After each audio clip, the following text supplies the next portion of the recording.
ainda sobre, né, os materiais que a gente usa, tá?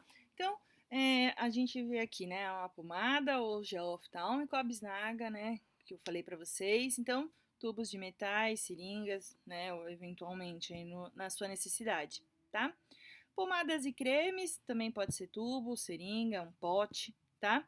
E os supositórios, cartelas ou sachê de plástico, né, ou alumínio, tá? Só que todo mundo sabe que não vem assim o material, né? Os medicamentos, eles não chegam pra gente dessa forma, eles chegam pra gente numa caixinha, tá? Então, agora a gente vai discutir, né, um pouquinho sobre esses tipos de embalagem, tá? O porquê, né, precisa vir. A gente já viu que no vidro, então se eu tenho lá um frasquinho de vidro, eu preciso de uma caixinha que sustente aquele peso, né? O vidro, ele é impermeável, ele é forte, tudo, mas eu preciso dessa outra embalagem para protegê-lo também, né? Afinal, não é porque ele é âmbar, no caso, que eu vou deixá-lo exposto, tá? Assim como os cosméticos, né, eles também precisam estar em embalagens corretas. Então, nós temos o que chamamos de embalagem primária e secundária, tá? Então, vamos lá. O que é uma embalagem primária?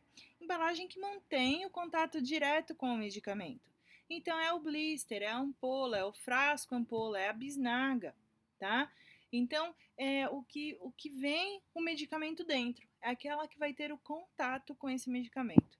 Então, é nela que a gente tem que ter um cuidado muito grande, tá? Então, ela vai ser esterilizada, ela vai ter um filme protetor, um plastiquinho por dentro, ela vai ter alguma coisa que evite que ela perca a estabilidade dela, né? Ela vai ter alguma proteção para não interagir com esse fármaco, não interagir com esse medicamento pronto, tá? Para garantir a sua eficácia no nosso cliente, tá?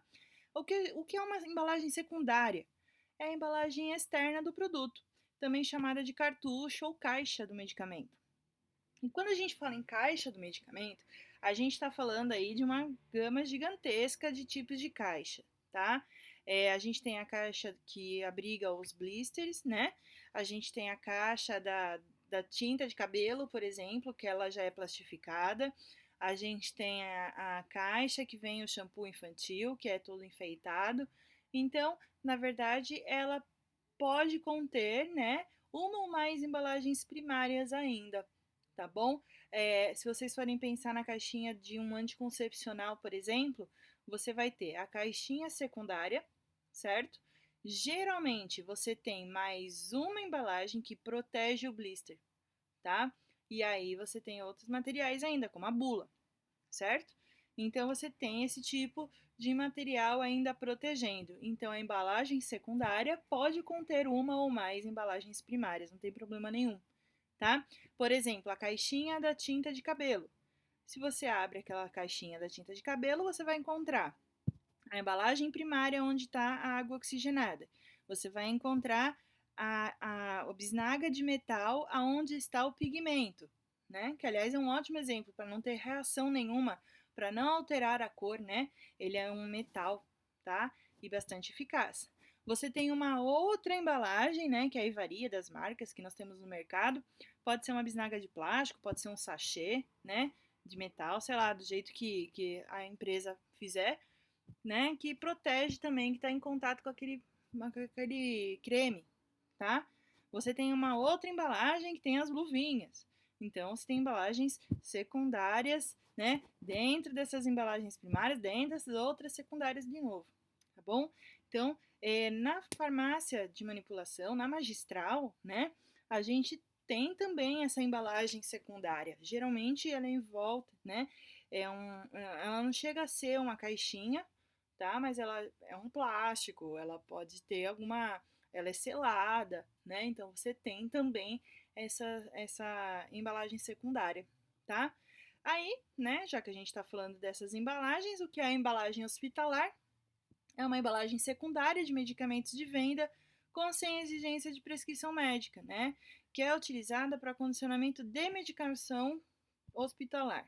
Então, ele vem diferente, né? Ele vem às vezes com maior quantidade por ser de hospital, tá? Pode ser uma embalagem para nutrição parenteral, que também é feita pelas magistrais, tá? Então, é uma bolsa, né? Você tem uma bolsa como se fosse aquelas de soro, com alimentos, né? Ou então com quimioterapia. Tudo isso veio de uma farmácia também magistral, tá bom? Específicas, claro. E o que é uma embalagem múltipla, né? É a embalagem secundária de medicamentos de venda sem exigência de prescrição médica, dispensados exclusivamente nas embalagens primárias. Então, por exemplo, eu vou comprar sei lá, um remédio para azia. Então, você vai ver que ele vai vir lá no sachê ou vai vir num blister, tá? Então, ele não precisa da embalagem secundária, tá bom? Ele é um medicamento mais estável, assim, que é de uma saída tão rápida, né? Que ele não tem a necessidade de uma embalagem secundária. Tudo bem? Então, aquela embalagem é um pouquinho mais elaborada para que ela não precise ser, né, acondicionada em mais um. Gera um grande resíduo, né? A gente também tem que se preocupar com a gestão do resíduo. Afinal, a gente está produzindo, então a nossa responsabilidade também é com a geração, né, a diminuição desses resíduos gerados, tá? Então, tudo bem das embalagens? É tranquilo, né? Acho que tá bem claro aí, tá? Agora a gente vai voltar lá naquela parte, aqui ó, da receita, né? Então, chegou para você a receita com uma solução oral contendo fenilefrina, tá? A pesquisa mostrou que ela é suscetível à oxidação. Então, a gente já discutiu o que é um pouquinho da oxidação. Oxidação, uma reação com oxigênio, né?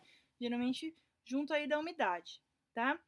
E aí, qual embalagem seria a primeira escolha? Lembrando, é uma solução oral, tá? Então, uma solução oral, vamos lá. Oxidação, reação com oxigênio. Então, a gente pode colocar numa embalagem de vidro, né? Por quê? Porque evitaria esse contato, né? Essa porosidade excessiva, tá? Depois a gente fala, mas a embalagem de vidro é um frasco. Só que esse frasco ele ainda pode, né, nos dar uma grande superfície para oxidação. Então, o que você pode colocar? Você pode colocar aquele, como se fosse um batoque, né, com um dosador. Então, você coloca lá e você agrega, né, a seringa medidora, tá bom? Quais são as vantagens desse material escolhido? Então, por que seria legal um frasco? Né? Porque é uma solução oral, tá? Então, é uma solução oral ou ela já vai vir, né? Depende de como ela tiver prescrita, né? Mas ela vai vir de uma forma mais ampla, então vai vir numa quantidade maior. E aí, a pessoa pode usar a dosagem que ela for necessária, tá? Agora, se for uma dose muito pequena, pode vir até individualizado, depende da prescrição médica, tá? As vantagens do material escolhido, né? A importância, principalmente, em ser âmbar, né? Eu acho que a questão do pouco contato com luz, né? Favorece aí também a não oxidação, tá? E também a grande resistência, né? Baixa porosidade, tá? E a recomendação da cor da embalagem acabou sendo respondida pelo item 2, né? O âmbar, ele acaba ajudando a não oxidar, porque você acaba não elevando muito a temperatura, não mexe muito com a água, né? E aí auxilia ainda na questão da umidade. Tudo bem?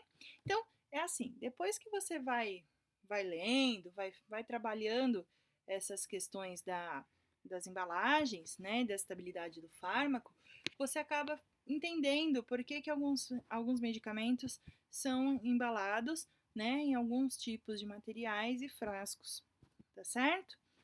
E também, né, a importância de se manter sempre isso fora da umidade, né, e com a temperatura controlada. Então, você não pode largar no carro também, né, as embalagens numa temperatura muito alta mesmo. É frasco âmbar, tudo bem, mas a temperatura está sendo alterada, tá? E tem mais uma embalagem que é bastante interessante, que é a Child Proof, né? O que é essa embalagem? É aquela que a gente nunca consegue abrir, tá? Então é aquela que para você abrir, você tem que primeiro apertar, né, a gente já sofre. É para quê? Para evitar que a criança, né, mexa naquilo, tá bom? Então, é significativamente difícil da criança de 5 anos ou menos abrir o fármaco, tá? Que é o medicamento, tá? Então, ele precisaria, né, daria tempo do adulto olhar. Então, seria uma medida de segurança, tá? É aquela embalagem que se aperta e gira, né? Então, essa aí é mais difícil. Eu mesmo sofro para abrir um negócio desse, né? Então, as crianças também, né, seria uma medida de segurança para elas, tá? Por quê? Porque alguns medicamentos, eles têm sabor, né? E a criança acaba gostando. E aí ela, né, sem a orientação ou, né, por um tempo, ela vê aquele medicamento ali, ela quer pegar e tomar porque ele tinha o sabor de morango. Então, isso protege, isso faz com que dê tempo de um adulto chegar e retirar da mão dele, né? E ainda tome a precaução de deixar isso longe do alcance de crianças. Além de crianças e idosos, né? Os idosos eles podem também se confundir com alguns medicamentos e precisam da supervisão dos familiares, né? Ou de algum cuidador. Então, isso também é utilizado nas casas de repouso, né? Então, eles não têm a obrigatoriedade, claro, mas eles às vezes preferem para evitar também acidentes, né, com os medicamentos, tá bom? Então, eles acabam ajudando nessa medida de segurança para evitar uma intoxicação, tá certo?